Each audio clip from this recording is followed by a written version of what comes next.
Welcome to the Pastured Pig Podcast, where we share the successes and challenges of raising pigs on pasture. We talk to producers all over the country, from small homesteads to large commercial pasture operations. Whether you're new to pastured pigs or have been raising hogs for decades, we hope you hear new ideas and new perspectives on pasturing hogs. Here's your host, Troy McClung. Well, hello, everybody. Welcome back to the Pastured Pig Podcast. I am so glad you all take the time to listen to the podcast and listen to me ramble. But fortunately, it's not as much rambling as it is just hearing great stories from other producers across the country. Really enjoyed the last several years having these interviews. Been good stuff. Wanted to give some updates real quick before we get into our interview. We are finally getting some warm weather here. The grass is turning green. Things are starting to come out, getting excited there. I'm fairly confident. I'm very confident. You know, that's what happens when you say you're confident, then you get disproven. But I'm very confident that my two sows have settled. Merida, who's been around forever, she was in full standing heat about 15 days ago. So I just don't know if Mongo's tall enough to get her. You know, she's almost 900 pounds, so I just don't think he's tall enough to do the deed. And she's not too happy for him to be around. So it may be one of those things where she's become the old curmudgeon, and there's all kinds of things we could say we need to have done with her, but she's become a farm fixture now. So she may be my equivalent of a 900-pound dog.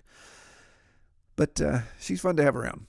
All right. Well, again, would be remiss if I didn't mention real quick. I won't go into the full details. I appreciate, again, the people that have stepped up to help support this effort with the Patreon. I'd really appreciate others to join in. We still are trying to reach a certain goal here. If we hit 20, then we're going to launch quite a few things. But even before then, we are going to start doing some drill down content. The people that are supporting have given me good feedback. We're going to dive headfirst into the business setup side of pastured pigs. Everything from, I think we're going to start with cost analysis and then get into marketing and those type of things. But we'll have our first episodes hitting behind the paywall in April. So, again, would love to have more people participate in that. Would love to have more input. Obviously, the support helps us grow and do some other things as well that I'd like to do. So consider doing that. Again, you can support for as little as $5 a month. And, it's not a lifelong commitment. You can obviously opt out whenever. But we're going to also hopefully have some other resources to go along with our podcast. We'll have some spreadsheets, some other downloadable content that ties into what we're talking about to hopefully be an advantage, to be something that you can use to help grow or launch your pastured pig operation. Well, tonight, I always do this in the evenings. So tonight we've got a really good interview with Robbie Jean from Shale Ridge Farm, and he's up in Pennsylvania. And, it's one of those things I don't want to, I got to say this the right way. When I listen to somebody and I can tell that they're very young, then there's automatically preconceived notions that I have, and again, I know that's wrong. I'm 47, so I guess I'm becoming the crotchety old guy now. Some of you all that are in your 50s or 60s are like, oh, I'd love to be 47. But when listen to Robbie, Robbie's in his 20s, and I got to say he blew away every negative preconceived notion I have. I just really like this guy's energy. I'm very jealous of his energy, actually, and would just love to be.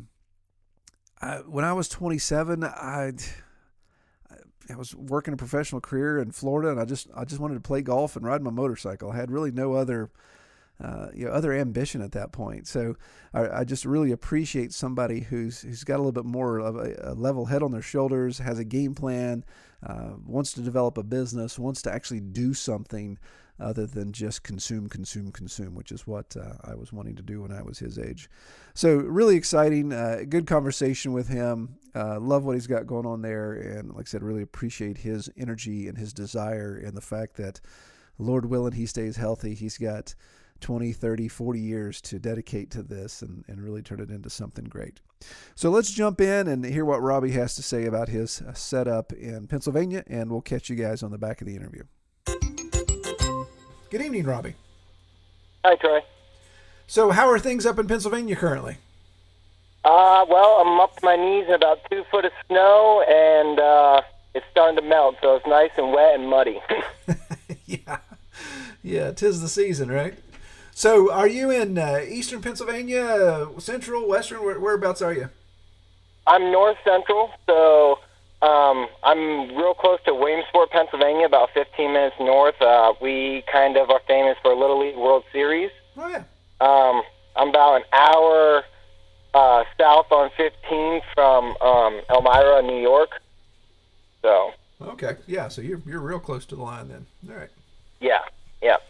Almost a New Yorker. Yep, almost. Glad I'm not. Yeah, I hear you. Yeah, things are a little different. Taxes. Yeah, exactly. I say things get a little different once you cross that line. It seems like so. Yeah. Well, tell me a little bit about Shale Ridge Farm. Give me your overall description of your setup there. So we are a polyculture running pasture pork and sheep, and we do some poultry with some chicken and turkey. It is my wife, Delaney, and I, and we both pretty much been around livestock most of our life. Delaney was very competitive in 4-H. I got my first pig and a job on a farm when I was like 12 and kind of been an addict ever since then, and here I am today. We, about 3 years ago, kind of decided to really try to make a go at the farm. It's my dream to kind of be able to make at least one full-time income off of it. So we started, trying to be more professional, and it's been very good since then. But I'm real scared of going too big too fast, so we've grown nice, slow rates and trying to learn before we jump in. But every year's been growth, and this year we finished out 15 hogs, and next year I have 25 butcher dates lined up, and I'm on a list to get more if I can. Wow. Yeah, that's great. All right, so a couple questions there, a couple details I want you to unpack. So you said your wife Delaney was, you both have farming experience since you were young, and your wife Delaney was very competitive in 4-H. What does that mean? Does she like get in there and throw elbows around, toss people around? Yeah, well, I guess it was 4-H and like showing livestock in general. She did a lot of jackpot showing all over the country, and right. Well, more East Coast, but it was pretty much her life. Like that's what she did every Saturday all summer, and going to a show, and every day of the week doing all the thing. She was kind of on a little team that did it, and it was a pretty cool thing they had going. Awesome. So so both of you grew up around livestock or on farms, I assume. Is that in the Pennsylvania area? Is that your kind of home turf there? Yep. We're both from. I actually. We live 2 miles away from the farm, but the farm is actually a family farm. It's been in my dad's side of the family for 200 years, and it's now my dad's. And one day we're going to be over here. There's a farmhouse my grandmother lives in, but I want her to live there as long as possible, so we're in no hurry. But pretty much it wasn't a farm. It hasn't been a for-profit farm since the 30s. My dad, when he was a kid, had some livestock in the barn, but honestly, just this winter or this fall, I had to totally clean out the barn. This is the first time I'm ever using the barn in all my livestock years up here. My grandfather just had it full of stuff he collected over the years, and I needed winter farrowing places, and so I finally have my own barn. Yeah. Man, that's neat. I love those stories where you hear about generational property there, that you've been able to hand that down. It sounds like 200 years, man. That's pretty great to have that in the family that long. So I'm sure that land could tell some stories over those past 200 years. Yeah, and I'm really into the barn because it's like every generation for the last few had to do a major project to keep it going. I'm about to re-side it and re-roof it, but when my dad was a kid, 15 to 18, every summer they jacked up the barn, and him and his dad ripped out the old foundation by hand and laid new block, and so, it's kind of cool to take over the responsibilities of that. Yeah, awesome. Now, are you in dairy country? Was that a dairy farm at one point? This was not really. It was kind of it was another polyculture, but back in the day, I am in dairy country. Unfortunately, dairy country slowly dying, and there's a lot of old dairy farms. A few years ago, we got lucky with some, not we, my family personally, but this area got lucky with some natural gas. So that did give a few good dairy farmers a good chance of retirement. So that was nice for them. Yeah, that Marcellus Shale really kind of changed a lot of things, and I guess you guys have Utica Shale up there too that they're tapping into. We get that down in West Virginia as well. It really changed the economy for a lot of people pretty quickly. Yeah, it sure does. Okay, so obviously this is the Pastured Pig Podcast, and we want to get in here in a second to talking about your pigs, but I would like to spend some time quickly here at the beginning talking about polyculture. We've kind of danced around this for like our 50 something episode, and we've had a lot of people on that have more than just pigs on their farm. But I thought it'd be a good opportunity, looking at the variety that you have, to talk about the pros and cons real quick of polyculture. So, Robbie, in your experience, why the polyculture? What led you in that direction, and what was the genesis of that? What was the order of the livestock that you added, or did you decide, hey, I'm going to do all these all at once, and we're going to hit the ground running? No, so I started with pigs, and pigs are kind of where my heart lies.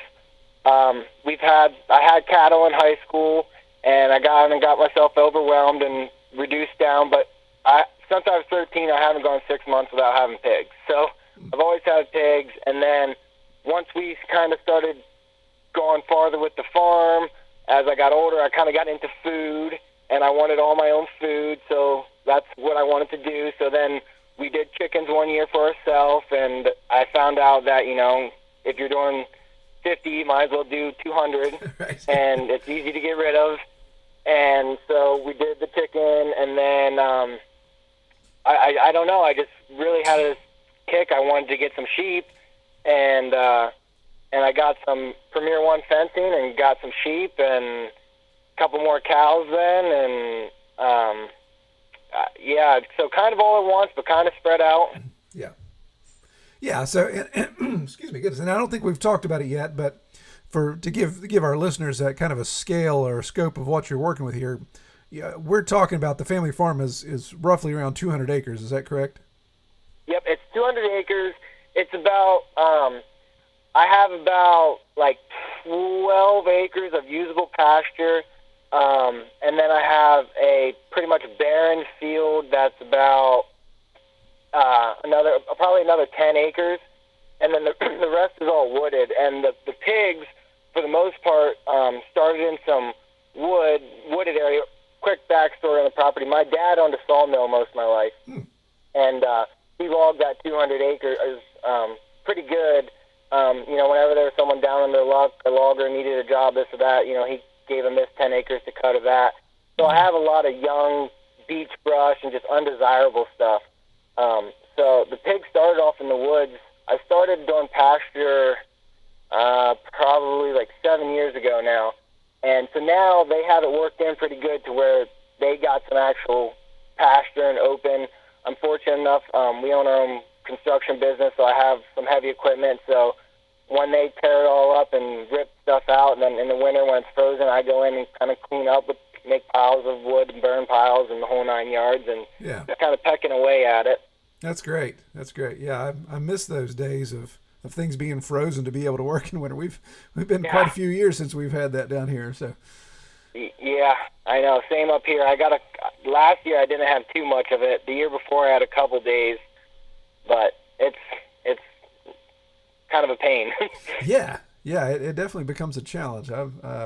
It's days like today where I keep thinking, man, I wish I would have gone ahead and bought 300 ton of gravel this summertime and had it all spread out. Yeah, I'm super blessed too that we have an abundance of red shale. Oh yeah. So I literally have like a mini quarry of loose dug shale that I utilize that all the time. That's great. So with the polyculture, what would you say, looking at it now, because you've in the last 3 years is really when you turned this into a business or really focusing on generating revenue, like you said, trying to turn it into a full-time income. Is that correct? Right. So what would you say in this polyculture was the benefit, and what's the kind of the pro and con weight so far that you've seen in polyculture? The benefit is definitely cash flow at different times throughout the year. The lamb and the pork are very close together, so that cash flow is not always as handy, but the lambs usually go first, and that gives me some cash flow to take my first batch of pigs to the butcher, which is not cheap. I have an awesome USDA butcher that, honestly, they're the reason I decided to take the farm to a business, is because I found a butcher that actually produced a product that I was proud to put my name behind. That's one thing that I kind of figured out too, is especially with pork, is the butcher is 50%, of your product when you're depending on their smoke, their sausage flavor, right. Your hams, your bacon, everything that is all on them. And if it's not consistent and good, your product's not consistent and good. Yeah. I mean, that's key. We hear that echoed throughout our guests on the podcast, that it really is. They really are the gatekeeper, and it's unfortunate that we can't have that full control, obviously, unless we put our own processing plant in on our farm. But which I would love to do. Yeah. I mean, that's the thing. That seems to be there's a trend there, and I think as you look at a certain scale, and then I think that's a possibility to get toward. But yeah, so obviously cash flows worked out well there. I agree with you on the chickens. That's why we run chickens as well, because in 8 weeks you can turn some cash there. So what are the challenges you find with polyculture, however? Well, honestly, other than just time management, I can't really say too many cons about having more animals. Mm-hmm. The biggest thing I decided to recently is we sold our beef cows, is you can spread yourself too thin. I don't need my hand in every industry when I can focus on, the pigs. It goes pigs and poultry and lamb are kind of tied right now. Lamb's not the greatest for us, simply the fact that we're holding back all of our ewe lambs for breeding stock. So, we're having a small number of a lamb crop, and, last couple of years, most of them have been used. So, this is actually the first year that we decided to sell the lamb. For the last 2 years, we kind of did test runs. First year, they were a little smaller than they needed to be. Last year, everything was great. Gave it away to people we know who like lamb. Last year, everything, good reviews. This year, sold it. We put it on our Facebook. We had 3 lambs available the one time, and we had it all sold in 4 hours. Yeah, wow, very good. So, are you finding that one specific livestock is bringing the lion's share of your customer base in, or is kind of the front door, the gatekeeper there? How has that worked out for you so far? Definitely the pork, and probably only because that's what I started first. My pork customers now want chicken. I did have one person who bought both pork and lamb this year, but mostly the pork, just because that's what we started first. That's what we have more of, so that's what we market toward more, is the pork, and kind of other, people find the other products through that. Yeah, very good. Very good. Yeah, that's one thing we learned is we found our best entry product was actually eggs, pastured eggs, because there just wasn't a lot of that around here, and people always eat eggs. So it was a regular touch point we had with our customers, and then we could upsell them on either individual pork cuts or wholes and halves at that point. Right. We tried to do eggs this year actually, and for some reason we just had awful predator problems with our laying hens and nothing else. I mean, none of our, any of our other poultry. We did, I think we did 300 broilers this year, and this was the first year we did turkeys. We did 14, and I wish I would have done 50. Yeah, that's the thing. But I tell you, one of the greatest things too for us this year was I started offering quarter hog shares. Oh, really? The guy that I buy my personal beef from, he started offering it by the eighth, and was telling me, a lot more people can handle that. So I started offering by the quarters. And that really, for every one pig you sold, you just picked up 4 customers instead of 1. And, it's it definitely seemed easier selling the smaller amount. So how did you manage that with obviously just the cuts of the pig itself, but then even with your processor? Did your processor kind of groan when you come in and say, "Hey, I want this one pig process, but here's 4 individual cut sheets for that," or did you limit the options in that situation?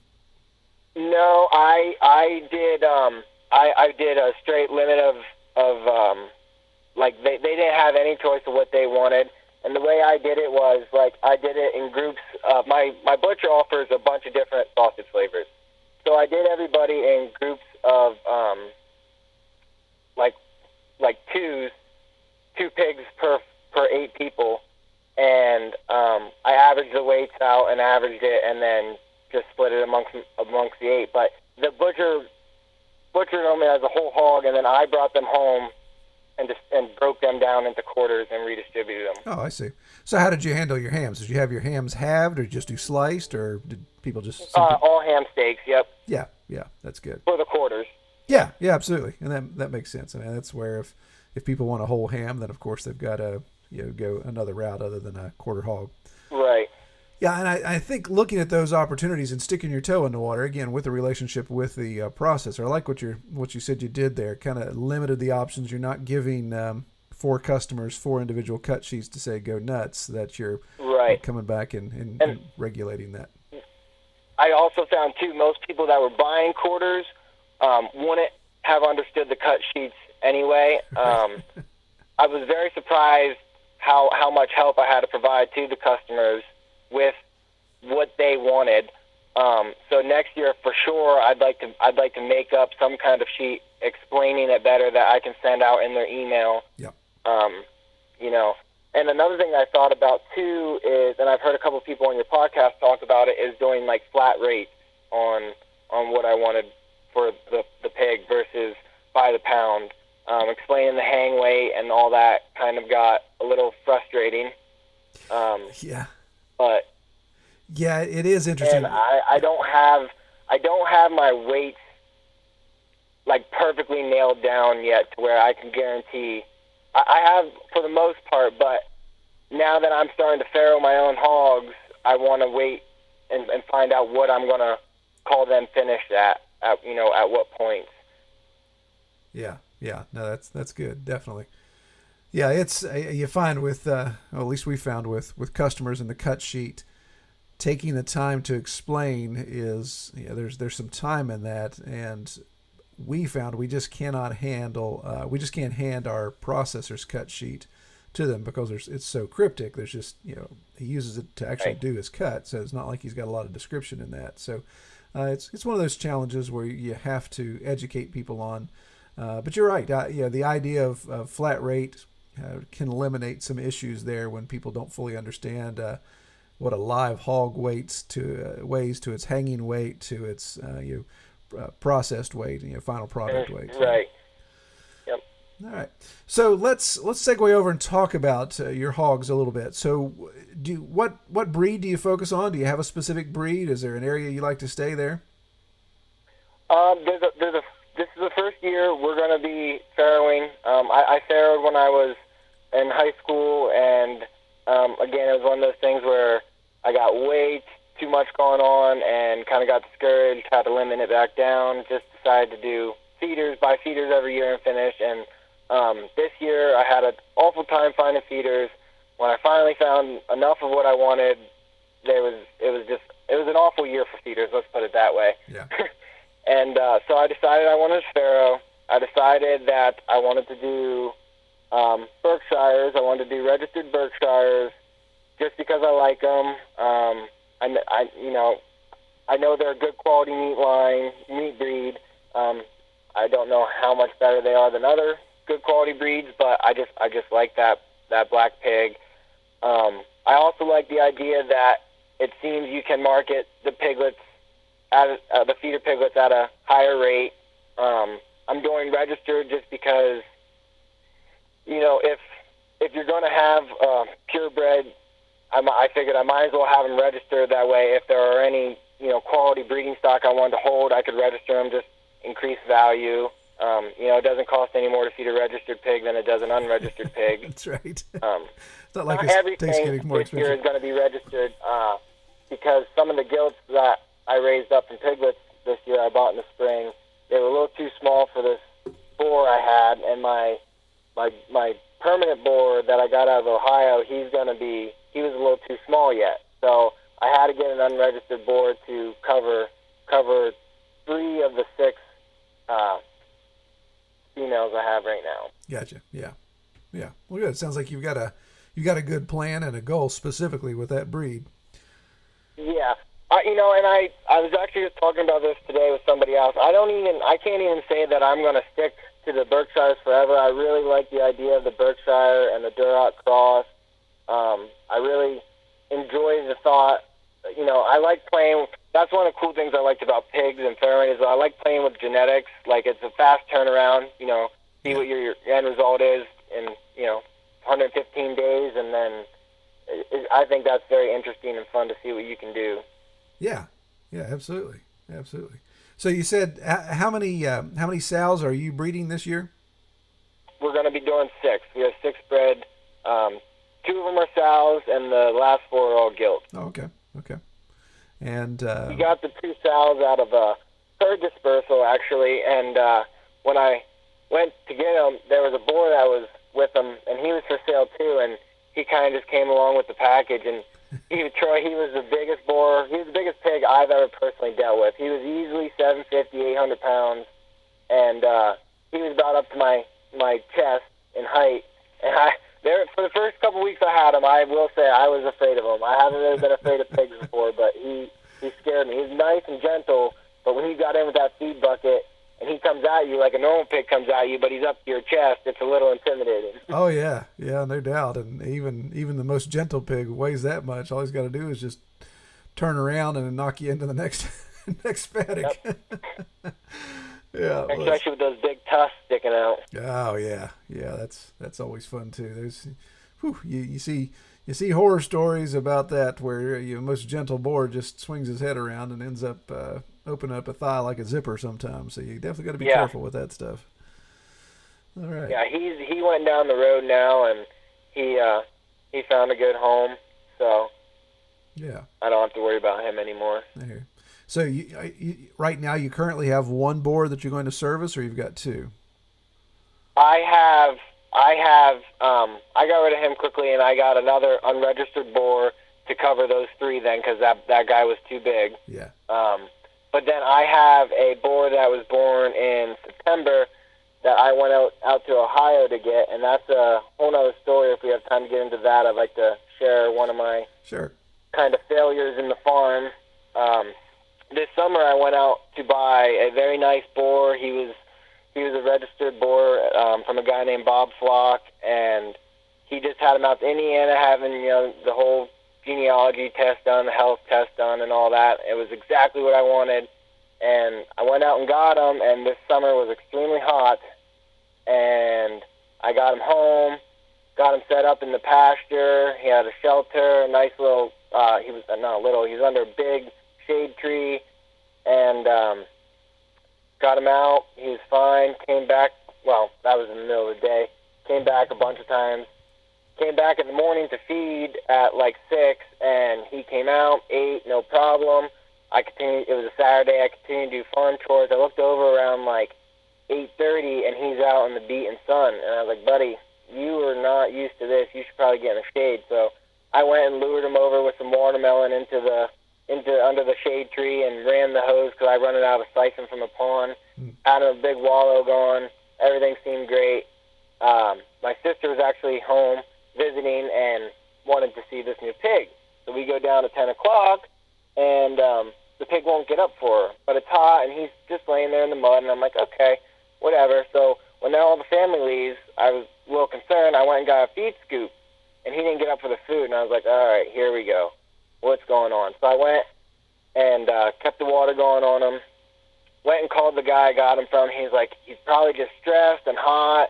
Go get him some Gatorade, get some electrolytes, do something. So I was like, okay. So I ran back to the farm before I went to town, and I got over there, and he was standing up. And I was like, okay, great, awesome. I'm going to run Tractor Supply, grab some things. I'll be right back. Came back an hour and a half later, all 4 hoofs in the air, and he was dead. Oh, gracious. And it was a heartbreak. the most expensive piece of livestock I ever bought, and I was super pumped about him. Had big plans for him. Named him, put him on Facebook already. Look at my new boar, and yeah, he died, and it was horrible. But Bob was amazing about it, and he ended up giving me this replacement boar because he just felt so bad about it. The boar I had, he was like 350, 400 pounds. He was 8 months old, I believe, and yeah, it was awful. So I will not be doing any kind of pig transportation in the dead of summer ever again. Yeah, man, that's tough. That's one of those things where you just don't know. I mean, there's so many variables that can come into play there, and you don't know until you know that it's a hard lesson learned, but it is a lesson. And man, nobody likes to lose an animal, and yep, that's part of it. Yeah, it is. It's tough. So let's. I forgot. I did call the vet too, but they were like, okay, we can get up there. It was a Saturday. They were like, we can get up there in a couple hours, and I was going to have them up, but I'd call them back and tell them never mind. Yeah, exactly. And that's a tough situation too, because that rubs against cash flow as well. You spend all that money on a boar, you have them come out, and you spend twice as that for a vet bill, and then you still end up having a dead animal. That hurts even more. So, yeah, that's tough stuff. Well, let's talk about your pasture setup real quick. So, so do you keep your boars integrated with your sows and your gilts? Are you going to separate them? You're going to keep them on separate paddocks, and then kind of what's the layout of your pasture? Yeah, so right now I have about 5 acres fenced with about an acre and a half, and it has I'm sorry, I'm blanking on the sheep fence around it, and then a hot wire inside, and then that's kind of like their training area. That's where they start off for the year, and then they rotate through. And usually after about 2 months, they're out of the whole acre and a half. That's split into 3 sections. They're out of there into a bigger area that's just 3-strand hot wire, and then that's packed off into different sections as well. Yeah. I will keep the boar with them when I'm going to try to end up running 2 different groups of sows and try to keep the boar with one of the groups for most of the time. I don't really want them to be alone. If I didn't go through there's so many boars this year already, I would probably buy another young boar and raise it up with him, but he's already to the point where he's kind of been a single pig. So I actually I actually traded a guy. I raised some feeders for him that he had and didn't have room for, and he gave me 3 of the gilts that I'm going to put in with this boar now. They're young yet, but just somebody he can be with over the winter that I know he can't breed, but he can stop being that spoiled single child. Yeah, exactly. Yeah, sounds good. So, so how many paddock divisions or pasture divisions do you have in your rotation process? Well, I have 3 that are permanent, and then in the third, it's like 3.5, almost 4 acres, and then I have temporary ones that I moved throughout that to break it up. It kind of all depends on, honestly, how many pigs are there. It depends on what the ground's like at the time. Like if it's real wet in an area, I might do a smaller area for a shorter period of time and then move them to a bigger area when it's better. It's kind of just all, in the moment. Yeah, absolutely.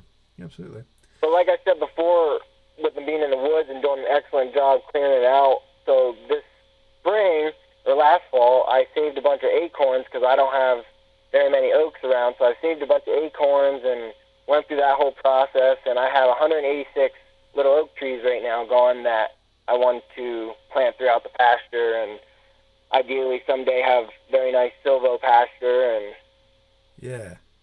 yeah, that's nice. That's nice to have. Definitely, that's one thing we've been blessed with is a large, very mature Eastern Appalachian hardwood forest. So it's for us, it's go in and just remove some things so we can get some grass growing versus planting and waiting for something to grow up. But yeah, definitely a nice addition to the pasture, and that'll pay dividends on down the road.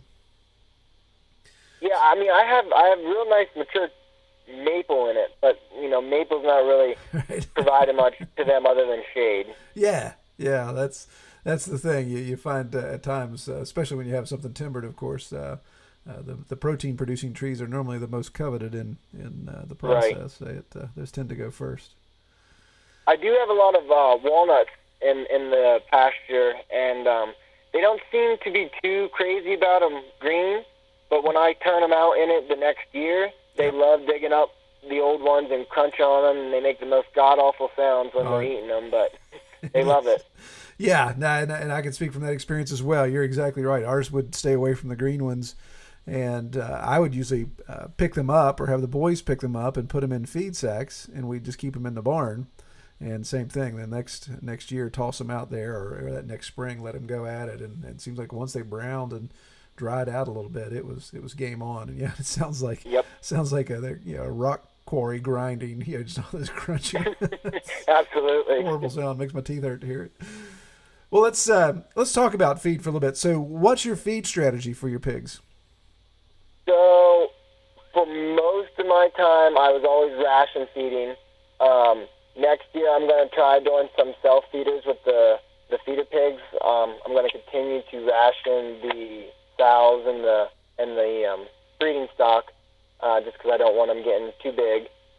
But so I feed a 17% grower, and I believe my breeding stock feed is like 13%. Yeah.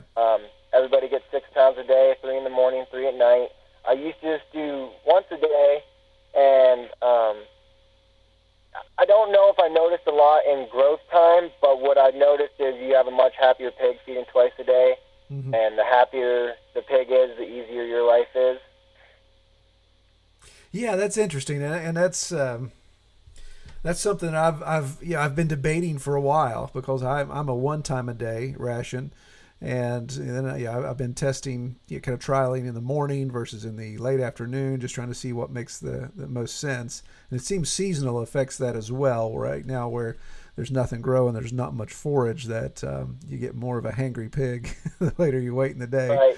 But that is interesting. Also, been blessed. I have a local produce farm that has a pretty successful little farmer's stand going called Teb's Farms, and they give me all their waste produce. So like I would say at least 2 to 3 55-gallon drums a day. Most of the time it's pretty convenient. I can swing in on my way home and pick them up, and they love it. And I find out what they don't like. Most of them don't like most potatoes. They do not like eggplant. This year they didn't like cabbage at all, which was odd because they did before. Yeah, that's interesting. Yeah, I don't know that anybody likes eggplant, so I don't blame them. No, I don't either. That's right. I'd skip that too. Yep, but they love the fruit. There've been a couple times, like this year I think I got a pallet of watermelons once, a pallet of cantaloupe once. Last year I got like 12 pallets of pumpkins at the end of the year. That was cool. The sheep love that as well, the pumpkins. Yeah, pumpkins, man. That's a no-brainer, because they seem to just tear into that, and usually in mid-November into November, people are just trying to get you to come get them. So we run into that all the time. Good deal. And they last good too. I dumped them in the back of a T-Tag dump truck we had, and I just dumped them all on the ground, and I'd scoop into them with the tractor, and for a while I had pumpkins there, and they love them forever. Yeah, exactly. And then you'll probably, this time, or in the spring of this year, you'll have a bunch of more pumpkins coming up in that spot. I did last year, yep. Yeah. We always joked, the boys would laugh because I'd feed them out, and the next spring we'd have all these vines growing in the pasture, and we refer to them as poopkins. Yep. All right, well, let's... I want to swing all the way back around to what you first said at the beginning. So 3 years in turning this into a business with the goal of making it a full-time income opportunity for one of you. Are you at that point right now? No, not yet. I think within 3 years I can be at that point. what's kind of going to limit me at this point now, which just like everybody else, is butcher appointments. Yeah. My butcher was gracious enough to tell me, that I have, he'll give me about till the end of the year, and then let him know how many butcher appointments I want for 2022. And whatever I don't use, he has no problem with me canceling because he can fill them. But he says that, you're going to want to get on the, if you want to be serious about this, you're going to need to get on the calendar now. Yeah. Yeah. So, yeah. I'm doing some thinking and figuring, and we'll see. I have a full-time job. My dad and I are general partners. We have a construction business. And the idea is to be full-time farming by the time he's ready to slow down and retire. He also owns a couple school buses, so that'll be a good thing for him to do in retirement. So I would say in the next three years, I would hope to be able to be full-time. All right, very good. So it sounds like that. So obviously your butcher schedule, being able to do that, and then of course this scaling up element. So in a 3-year window, if you set aside the COVID ridiculousness that's causing these processors to get booked up the way they are, so with that set aside, then scaling up on all of your livestock, I assume, is that primary goal. What additional infrastructure do you have to do in that next 3 years to get to that scale? Infrastructure-wise, pretty much more pig fence, definitely, but that's kind of, I got the space. I actually have had another 5 acres. I have a perimeter road built around it that I was going to get to this year, and they never got far enough along to really motivate me to get it going. And I have most of the material to do it. Sheep-wise, I love the Premier One fence for the sheep. I mean, you can't beat that for, the $1,500, $2,000 investment to have enough fence to give me unlimited pasture ground. I only have so much here at the farm, but I have connecting neighbors that are very gracious and allow me to treat their land like my own.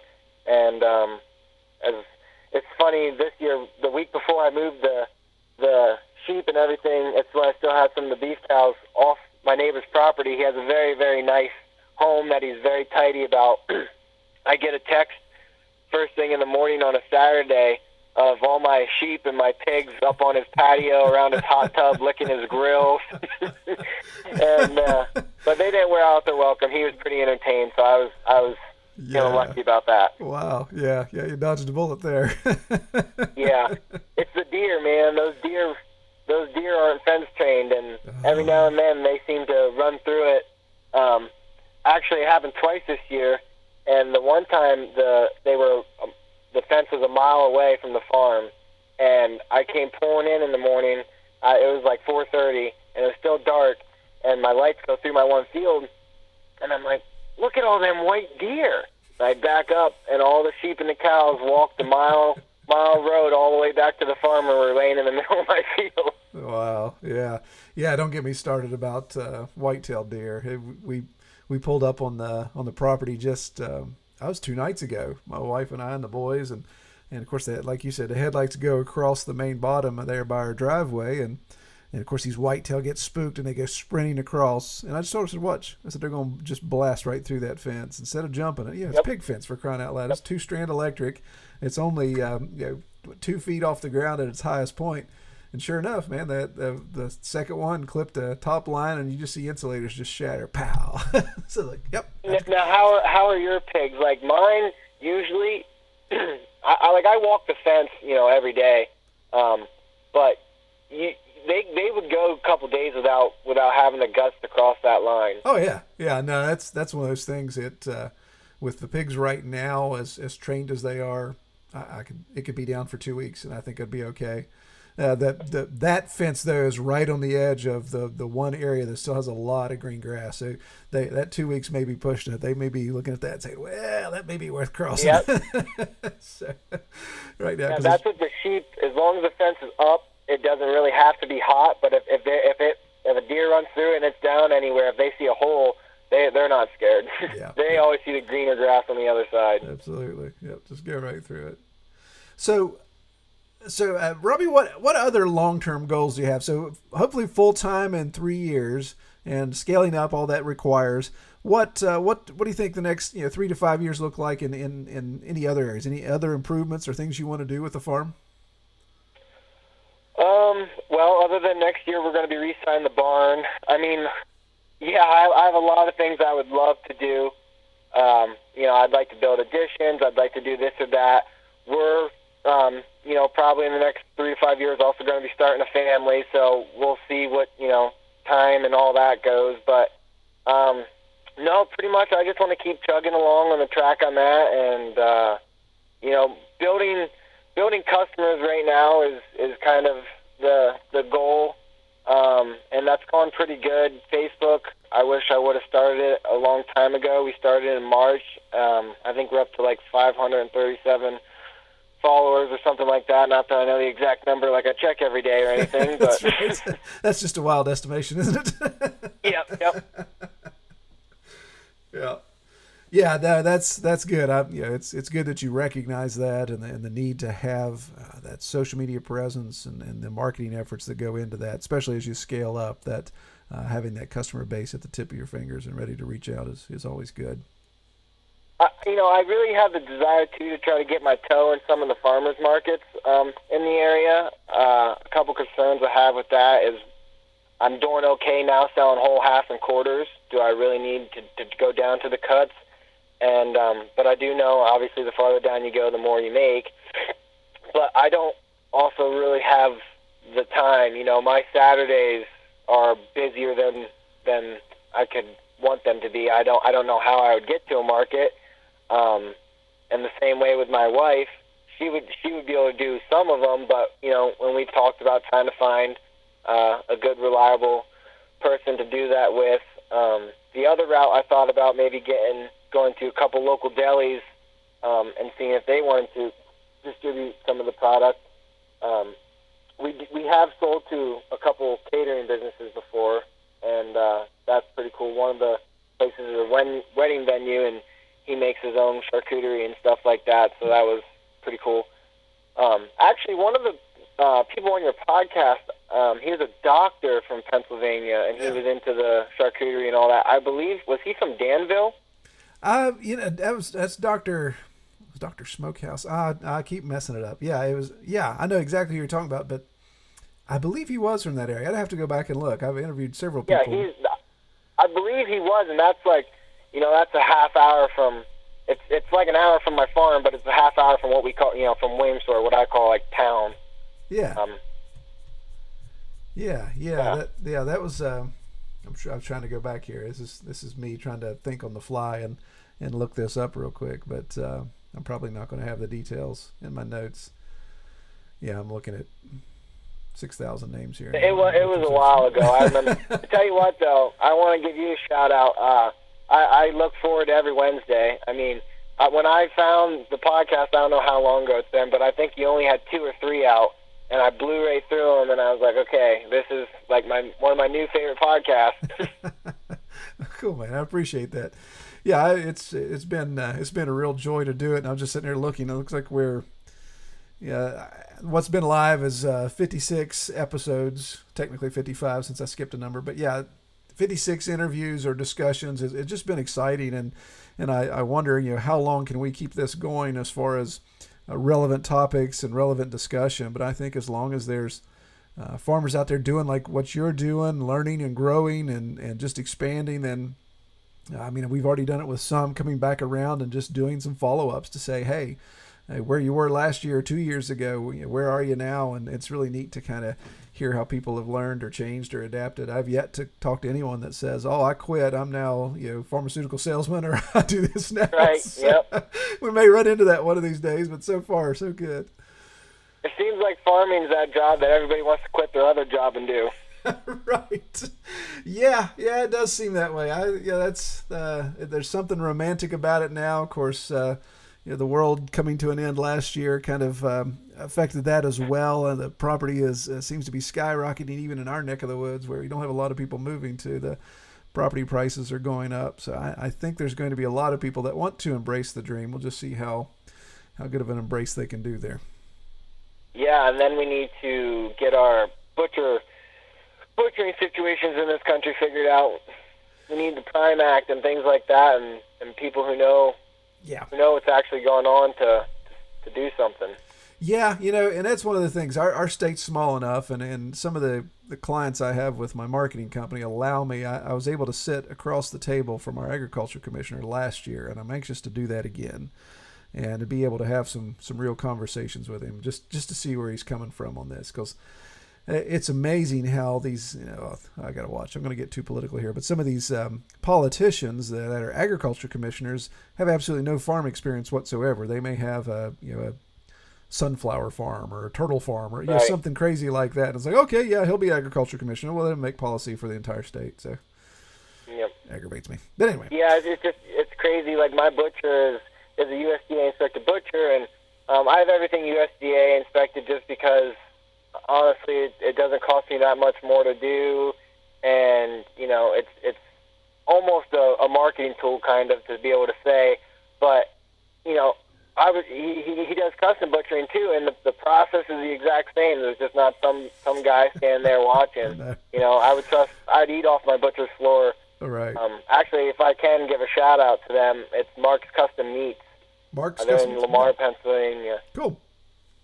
Good deal, man. That's great. That's great that you've got a good relationship there. I know a lot of us listening are coveting that right now. We'd like to have a good solid relationship. I've been a pinball here lately, bouncing around simply because of COVID causing the one I liked, the one I used all the time. He just said, I'm not doing any post processing, because for me beef is where it's at. I'll do beef as long as I can, because it's in, it's out, and I don't have to do any of the custom work that a hog requires. That he has that additional liability for. So it's been a drag. We don't like the circumstance we're in, but it is what it is.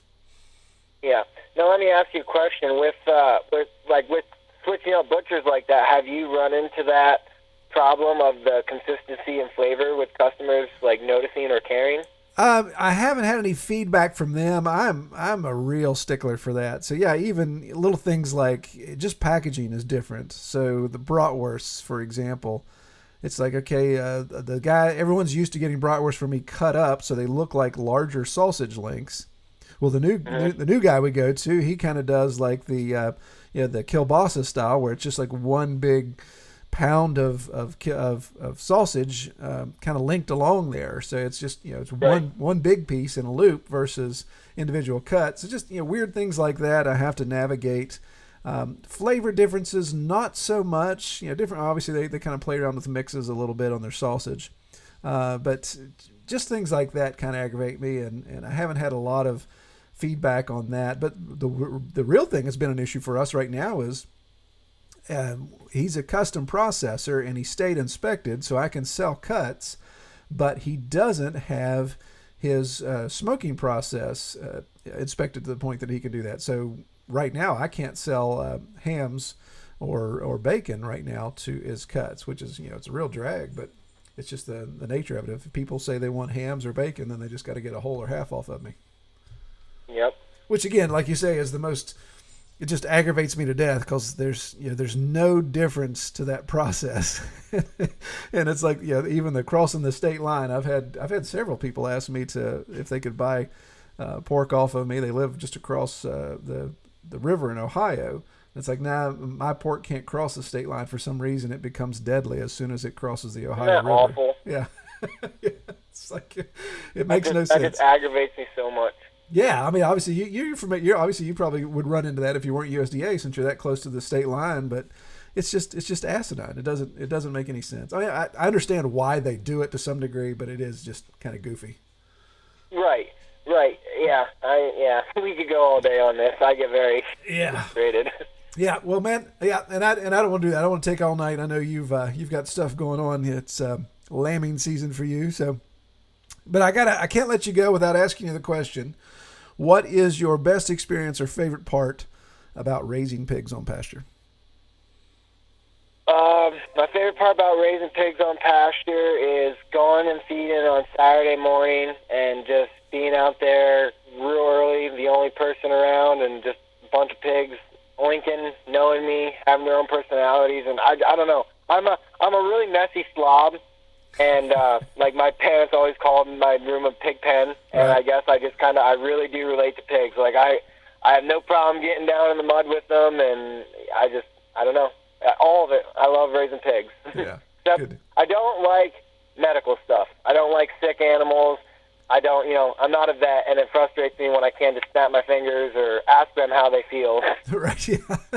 Yeah. No, I think a lot of us would agree with that. That is the downside of livestock is trying to diagnose and navigate and that challenge that I run into. It's like, should I try to call somebody to come out and of course, which is a real task for us, but call somebody to come out and inspect, or do I try to take on this myself?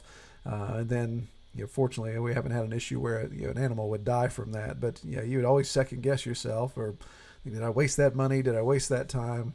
Or did I just kill that animal because I didn't call somebody to come out? So yeah, that's always frustrating. And that's real quick. That's one of the big things too is one of the things that I can't believe I didn't talk about at all on this, but is the ethical side of farming is something that I'm real big into. Like, that one bad day, I really do believe in that, and I really strive for that.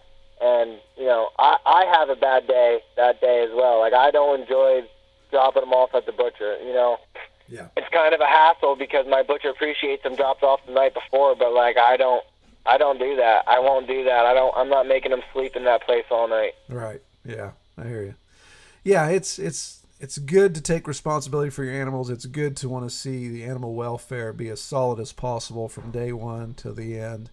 And there are challenges that go along. There are things that mistakes you make that animal's life or death your responsibility. But I agree. I think if we all kind of addressed our farms that way, I think we could change agriculture, one farm at a time, completely. Yeah. Yep. Well, Robbie, I appreciate you coming on, man. How can why don't you give us a shout out for your Facebook page there so people can find you if they want to check you out? You can check us out at Shale Ridge Farms on Facebook, and we have an Instagram as well that my wife's in charge of, but I don't know how often she's actually posting on it. But for the most part, we're on Facebook, and try to keep things updated at least once a week, once every other week or so. Kind of time goes by and you forget about it, but we're pretty active on it. Yeah, good deal. Well, man, I appreciate you coming on. It was great talking to you.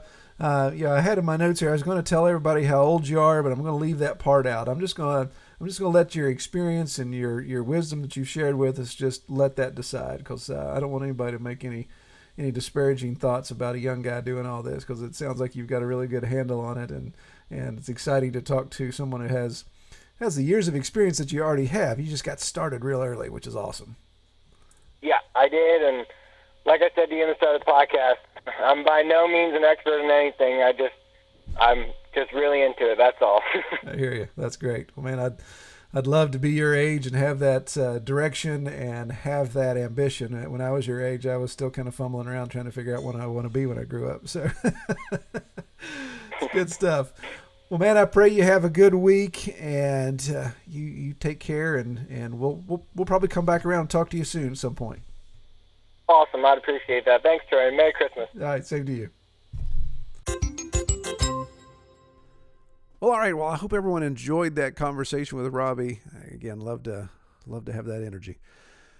Well, I'm still looking for a veterinarian to talk to. So, again, putting out the all points bulletin there. If any of you will have experience, have a vet that you would recommend that has experience in pastured pigs that would be willing to come on the podcast, share their wisdom with us, share their insights, maybe even tell some ghastly stories. That's what we'd like to hear. So please, if you know anybody that way, you can send them either to my, you can send them to me or give me their info and I can reach out to them. That can all be done at redtoolhouse.com. Click on the Pastured Pig Podcast link and you can see a form there where you can submit, or just simply email Troy at redtoolhouse.com. Don't forget the Patreon support down. I'll put the link and some of the details down in the show notes so you can see what we've got going on. And we'll catch you guys in 2 weeks from now as we have hopefully another great interview. All right, take care and God bless. We hope you have enjoyed this episode of the Pastured Pig Podcast. To learn more about our podcast or to submit topics or recommend guests for future episodes, visit redtoolhouse.com.